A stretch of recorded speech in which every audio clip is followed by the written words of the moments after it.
اعوذ باللہ من الشیطان الرجیم بسم اللہ الرحمن الرحیم۔ بزرگان محترم، عزیز نوجوان دوستوں، بھائیوں اور قابل احترام اسلامی ماؤں اور بہنوں، ہم لوگ اسلامی تاریخ کے ایک نئے سال میں داخل ہو چکے ہیں۔ ماہ محرم اس ہمارے اپنے اسلامی سال کا پہلا مہینہ ہوتا ہے۔ تو نئے سال کے آغاز کا مطلب یہ ہے کہ ہم نے ایک سال پیچھے چھوڑ دیا اپنی زندگی کا۔ یہ ایسا وقت ہوتا ہے، ایسی گھڑی ہوتی ہے کہ جس میں ہر انسان کو، چاہے وہ مرد ہو کہ عورت ہو، امیر ہو کہ غریب ہو، بیمار ہو کہ تندرست ہو، حاکم ہو کہ محکوم ہو، آپ انسانوں کو جس میں چاہے تقسیم کر لیں، ہر انسان کے لیے یہ ایک ایسا لمحہ ہوتا ہے، ایسی گھڑی ہوتی ہے کہ جس میں اسے اپنا جائزہ لینے کی ضرورت ہوتی ہے۔ یہ اور بات کہ یہ سب باتیں اور بھی آپ نے سنی ہوں گی مختلف خطبات میں، تقریروں میں، لیکن یہ ایسی چیز ہے کہ بار بار اس کی یاد دہانی کی ضرورت پڑتی ہے، کیونکہ انسان جس کے بارے میں عربی زبان میں کہا ہی جاتا ہے کہ انسان کو انسان اس لیے کہا گیا کیونکہ اس کے اندر نسیان کی صفت ہوتی ہے، بھولنے کی، فراموش کر جانے کی، غفلت میں پڑ جانے کی اس کے اندر صفت ہوتی ہے۔ تو اس لیے انسانوں کو بار بار آگاہ کرنے، توجہ دلانے کی ضرورت پڑتی ہے۔ تو ایک سال کی مدت جب ہماری اپنی زندگی کی گزر گئی ہے، ایک عام انسان، اس کے لیے ایک سال کا گزر جانا کوئی معنی نہ رکھتا ہو، لیکن ایک مسلمان جو اللہ تعالیٰ پر ایمان رکھنے والا، آخرت پر ایمان رکھنے والا، مرنے کے بعد دوبارہ اٹھائے جانے پر اور اس بات پر اس کا یقین اور ایمان ہوتا ہے کہ دنیا میں میں جو کچھ کر کے جاؤں گا اسی کے مطابق میرے ساتھ آخرت میں معاملہ کیا جائے گا،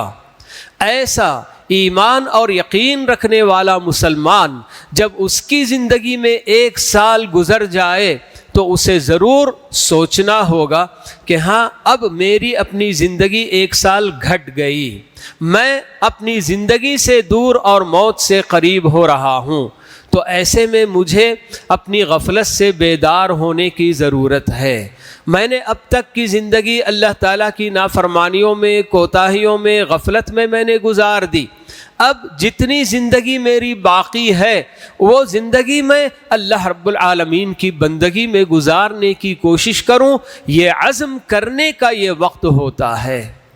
ہر آدمی جیسے کہ دنیا کے تجارت کرنے والے لوگ، چھوٹے بڑے تاجر جو بھی ہوتے ہیں، ہر ایک کا ایک وقت ہوتا ہے جس میں وہ جائزہ لے کر دیکھتا ہے کہ میں نے اپنی تجارت میں کیا فائدہ حاصل کیا، کہیں میرا نقصان تو نہیں ہوا۔ چھوٹی چھوٹی تجارت کرنے والے، صبح سے شام تک کرنے والے، جیسے ہی شام ہوتی ہے تو وہ اپنا محاسبہ کرتے ہیں، حساب کرتے ہیں کہ میری تجارت میں مجھے خسارہ ہوا کہ فائدہ ہوا۔ اگر خسارہ ہوا ہو تو اس خسارے سے بچنے کے لیے تدبیر کرتے ہیں، ماہانہ حساب کرنے والے کرتے ہیں، سالانہ حساب کرنے والے کرتے ہیں، اور جب دنیا کے معاملے میں دیکھتے ہیں کہ ہمیں تو خسارہ ہوا ہے تو آئندہ یہ خسارہ ہم کو نہیں ہونا چاہیے، اس کے لیے ہم کیا تدبیر کریں، یہ تدبیر کرتے ہیں۔ لیکن یہ دنیا کی بات ہے کہ جہاں آپ کو ایک مرتبہ خسارہ ہوا اور آپ اس خسارے کی تلافی کرنا چاہتے ہیں، آپ کے پاس موقع ہے، لیکن اخروی خسارہ یہ کب آپ کو پتہ چلے گا؟ جب آپ اللہ رب العالمین سے جا ملیں گے، اس دنیا سے آپ جب رخصت ہو جائیں گے، تب آپ کو پتہ چلے گا کہ آخرت میں میرا فائدہ ہوا ہے کہ میں نے خسارہ اٹھایا ہے، مگر اس خسارے کی تلافی کے لیے ہمیں کوئی موقع دوبارہ نہیں دیا جائے گا کہ ہاں دوبارہ آپ دنیا میں جاؤ اور خسارہ کیے بغیر اپنی زندگی گزار کے آؤ، یہ جو نہیں کہا جائے گا۔ زندگی سب جانتے ہیں ایک مرتبہ ملنے والی اللہ تعالیٰ کی نعمت ہے، اس نعمت کو ہم نے اس کی قدر کی اور جیسے اس کو استعمال کرنا چاہیے ویسے ہم نے اگر استعمال کیا تو تب یقیناً ہم جو نا انشاءاللہ فائدے میں رہیں گے. اور اگر ہم نے اس کے اندر اپنے آپ پر ظلم کرتے ہوئے اگر ہم نے ایک زندگی گزاری ہے تو ایسی صورت میں یقیناً ہمارا بہت بڑا خسارہ ہوگا. ہم نے اس سے پہلے بھی باتیں بتائی ہیں کہ اللہ رب العالمین نے کچھ مہینوں کو حرمت والا عظمت والا مہینہ بنایا ہے. اپنا فیصلہ اللہ تعالیٰ کا ہے جی. جیسے کہ اللہ تعالیٰ نے بتایا کہ ان عدت الشہور عند اللہ 12 شہرا یوم خلق السماوات والارض منها 4 حرم ذلك الدین القیم فلا تظلموا فیہن انفسکم کہہ کر کہ اللہ تعالیٰ کے نزدیک مہینوں کی تعداد 12 ہے جب سے کہ زمین و آسمان وجود میں آئے ہیں. مگر اللہ تعالیٰ نے خود بتایا کہ ان 12 مہینوں میں سے 4 مہینے حرمت والے عظمت والے مہینے ہیں. تو ان میں کرنا کیا ہے؟ اللہ تعالیٰ نے صرف ایک جو نا کہ اجمالی بات ہم کو یہ بتا دی اور وہ بڑی اہم بات فَلَا تَظْلِمُوا فِيهِنَّ أَنفُسَكُمْ. ویسے تو ظلم کبھی بھی جائز نہیں ہے، کسی اور پر یا اپنے آپ پر کبھی بھی ظلم کرنا جائز تو نہیں ہے، لیکن خصوصیت کے طور پر ان 4 مہینوں میں اللہ تعالیٰ کی نصیحت ہے، وصیت ہے، تاکید ہے ہم انسانوں کو کہ ہم اپنے آپ پر ظلم نہ کریں. وہ 4 حرمت والے مہینے اس سے پہلے بھی بات بتائی گئی ہے، ذی قعدہ، ذی الحجہ، محرم، یہ 3 مہینے لگاتار آتے ہیں اور چوتھا مہینہ رجب کا مہینہ ہے. تو ہم جس مہینے سے گزر رہے ہیں یہ محرم کا مہینہ ہے. اللہ تعالیٰ کی طرف سے اس کی حرمت اور اس کی عظمت ہمیں بیان کی گئی ہے. تو ایسے میں یقیناً بار بار یہ بات بتائی جاتی ہے کہ ہمیں عام دنوں کی طرح سے ان دنوں کو ایسے ہی نہیں گزارنا ہے، بلکہ اپنے آپ پر ظلم کرنے سے اللہ تعالیٰ نے جب ہمیں تاکید کے ساتھ بتایا کہ ظلم نہ کرو تو اپنے آپ پر ظلم کرنے سے بچنے کی پوری کوشش کرنی چاہیے. کوئی بندہ سوال کر سکتا ہے کہ میں اپنے آپ پر کیسے ظلم کروں گا؟ ظلم تو کوئی بھی انسان کسی اور پر کرتا ہے، کوئی بھی انسان اپنے آپ پر ظلم نہیں کرتا.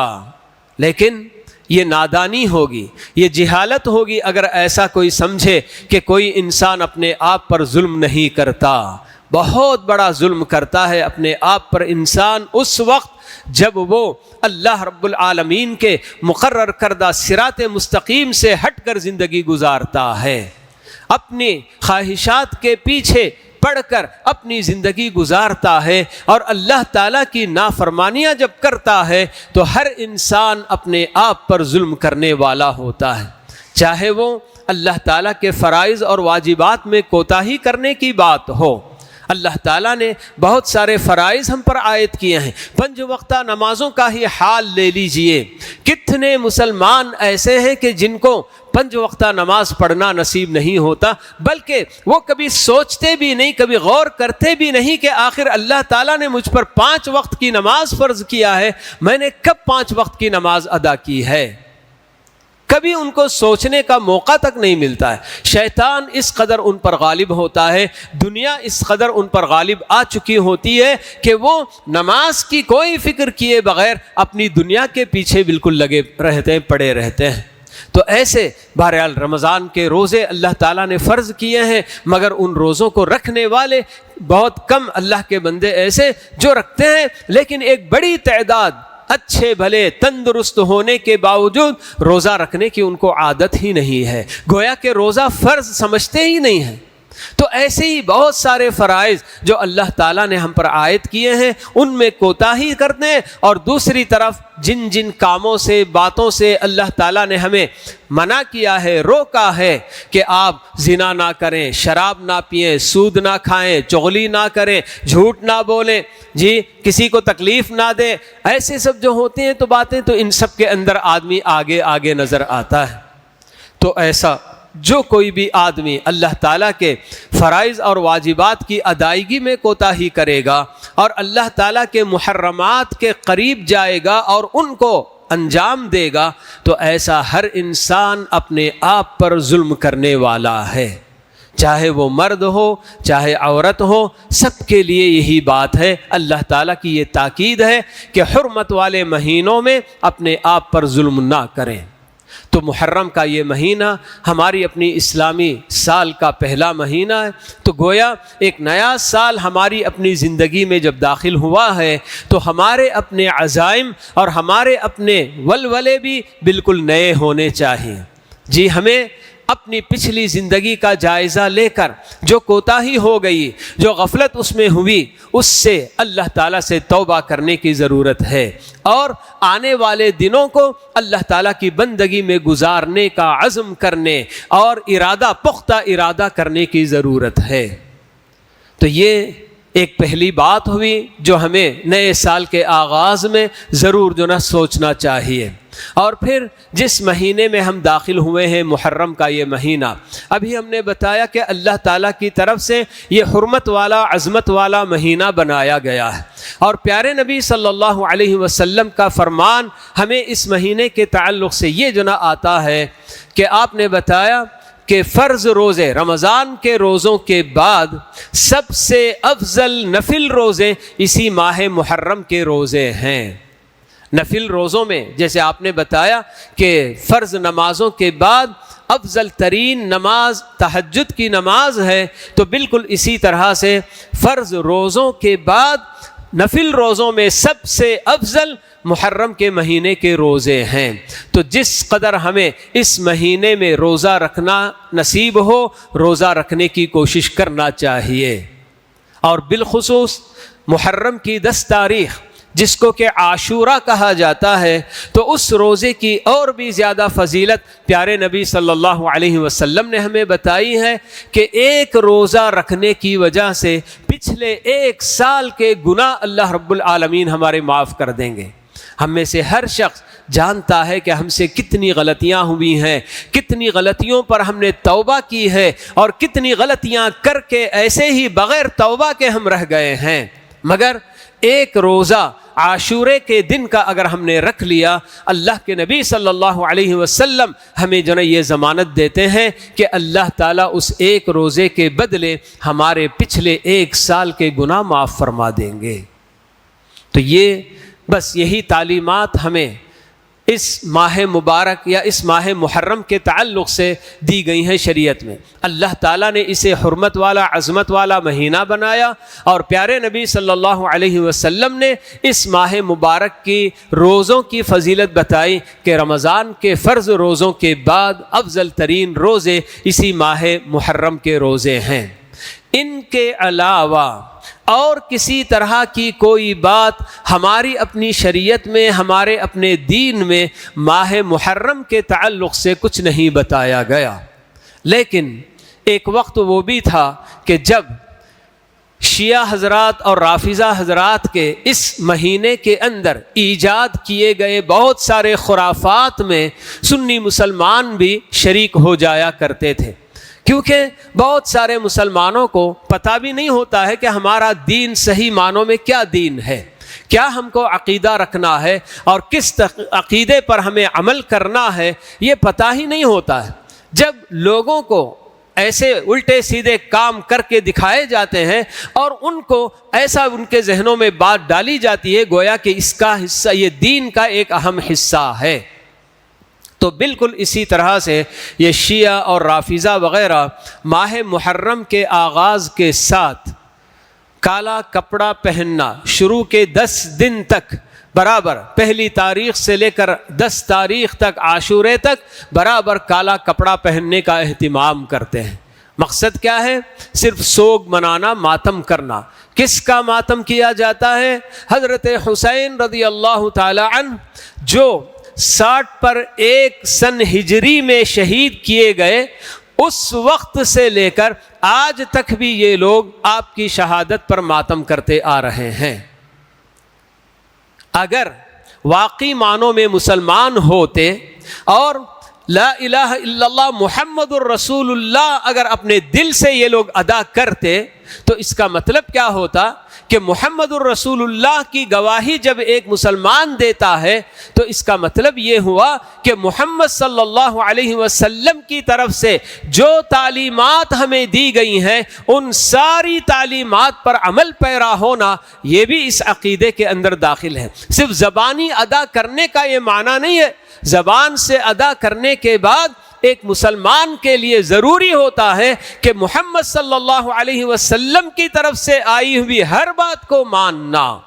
تو اللہ کے نبی صلی اللہ علیہ وسلم نے ہمیں ماتم اور سوگ منانے کے حساب سے یہ تعلیم دی ہے کہ مردوں کے لیے تو کسی کی بھی وفات پر سوگ اور ماتم منانے کا ہی کوئی اس کی اجازت ہی نہیں ہے، البتہ عورتوں کے لیے آپ نے 3 دن کی اجازت دی ہے کہ اپنے بھائی، باپ، بیٹا وغیرہ کی وفات پر 3 دن تک سوگ منا سکتی ہے، لیکن عورت کے لیے اگر وہ بیوی ہے تو شوہر کی وفات پر 4 مہینے 10 دن عدت جو گزارے گی وہ اس کی ماتم کی اور سوگ کی مدت بتائی گئی۔ اس کے علاوہ اور کسی طرح سے کسی کی بھی وفات پر کسی کو ماتم کرنے، سوگ منانے کا کوئی حق نہیں ہوتا۔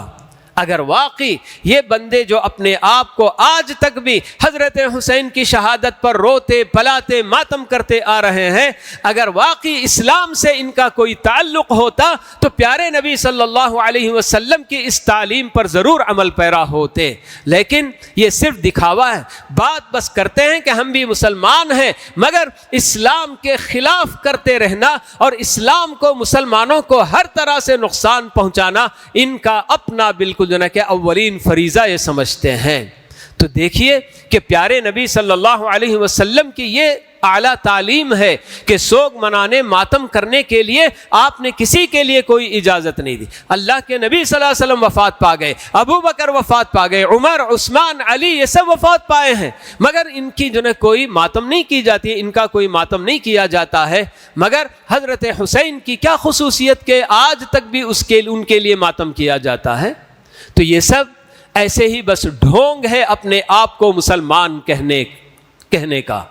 ورنہ یہ سب ایسی حرکتیں ان کی ہوتی ہیں کہ بالکل بھی اسلام سے ان کا کوئی تعلق نظر نہیں آتا۔ یہ اس لیے بتانے کی ضرورت پڑ رہی ہے کہ آج کل ہمارے اپنے بہت سارے لوگوں کے دل و دماغ میں جیسے کہ ایران کے تعلق سے بڑے جو ہے کیا ہے اچھے جو ہے ایک دم سے خیالات ان کے دل میں پیدا ہو رہے ہیں کہ بس ایران ہی ایک ایسا ملک ہے جو کہ اسلام کے لیے آواز اٹھا رہا ہے۔ وہ اسلام کے لیے نہیں اٹھا رہا ہے، وہ اپنے مقاصد، اس کے اپنے سیاسی مقاصد، اس کے لیے وہ اپنی آواز اٹھاتا ہے اور جنگ کر رہا ہے۔ لیکن اللہ کے راستے میں اگر واقعی کرنا ہوتا تو سب سے پہلے اللہ اور اس کے رسول کی تعلیمات کیا ہیں ان پر عمل کرتے ہوئے جو نا کام کرنا ہے۔ تو یہ ہمارے اپنے لوگوں کو سمجھنے کی ضرورت ہے کہ ایسے لوگ جو اللہ کے نبی صلی اللہ علیہ وسلم کی یہ پاکیزہ تعلیم سوگ منانے کے تعلق سے اتنی مدت سے، لمبی مدت سے 1400 سال سے برابر اللہ کے نبی صلی اللہ علیہ وسلم کی مخالفت کرتے آ رہے ہیں، اور آج یہ ہم جو نا سمجھ رہے ہیں کہ یہ بہت اچھے مسلمان ہیں۔ ابو بکر، عمر رضی اللہ عنہم و ارضاہم ایسے جو نا پاکیزہ صحابہ جن کے لیے اسی دنیا میں چلتے پھرتے جنت کی بشارت دی گئی، ایسے جو نا صحابہ پر یہ لوگ لعن طعن کرتے ہیں۔ عائشہ رضی اللہ عنہا، ام المؤمنین رضی اللہ عنہا، جن کی پاکیزگی کے بارے میں اللہ رب العالمین نے قرآن میں آیتیں اتار دی ہیں، مگر آج بھی حضرت عائشہ رضی اللہ عنہا کے تعلق سے نازیبا کلمات یہ لوگ استعمال کرتے ہیں اور ان کے لیے بالکل جو ہے کیا ہے بد کردار ان کو نہ ثابت کر رہے ہیں۔ ایسے لوگوں کے بارے میں ایک مسلمان کیسے ان کو مسلمان سمجھ سکتا ہے؟ ایک وہ مسلمان جو کہ ہماری اپنی ماں عائشہ رضی اللہ عنہا، جبکہ ایک واقعہ جو پیش آیا تھا اللہ تعالیٰ نے بتایا کہ یہ جھوٹا واقعہ، اور اس کے پروپیگنڈے میں یہ جو منافقین کا سردار عبداللہ بن ابی بن سلول یہ اس کے پیچھے تھا، اور کچھ ایسے ہی جو نا لوگ اس کے پیچھے لگ گئے تھے۔ لیکن اللہ رب العالمین نے قرآن مجید میں آیت اتار کر یہ واضح کر دیا کہ مائی عائشہ بالکل بری ہیں اس الزام سے جو ان پر لگایا گیا۔ مگر اس کے باوجود آج بھی حضرت عائشہ رضی اللہ عنہا کے کردار پر کیچڑ اچھالنے والے ایسے لوگوں کو ہم مسلمان کیوں کہیں؟ تو اس طرح سے یہ ماہ محرم میں ان کی اپنی طرف سے ایجاد کردہ بہت سارے خرافات اور بدعات ہوتے ہیں، تو ان کو سامنے رکھ کر ذرا سوچنا چاہیے۔ وہ جوشیلے مسلمان، جوشیلے نوجوان ہمارے جو اس یعنی کہ قوم کے لیے اپنے دل میں نرم گوشہ رکھتے ہیں، تو ان کو ذرا سنجیدگی کے ساتھ سوچنا چاہیے کہ یہ کیسے مسلمان ہو سکتے ہیں اور ان کی ہم کیسے تائید کر سکتے ہیں۔ تو یہ بہت بڑی بات ہوتی ہے۔ عقیدہ جب ہمارا اپنا درست ہوگا تو تب ہمارا اپنا عمل اور ہمارا منہج بھی بالکل صحیح ہوگا، ورنہ جب ہم عقیدے میں کمزور پڑ جائیں گے، جو عقیدہ ہم کو رکھنا چاہیے وہ عقیدہ اگر ہمارا نہیں رہا تو پھر ایسی صورت میں ہمارے اپنے عمل میں، ہمارے اپنے منہج میں یقیناً کمزوری آ جائے گی۔ تو اسی لیے ہم کو ہمارے اپنے عقیدے میں انتہائی مضبوط ہونے کی ضرورت ہے۔ جب ہمیں بتا دیا گیا کہ ابو بکر اور عمر اور حضرت عائشہ وغیرہ یہ وہ لوگ ہیں کہ جن کے لیے جنت کی پوری بشارت ہے، تو یقیناً یہ سب جنتی ہیں، یہ ہمارا اپنا عقیدہ ہے۔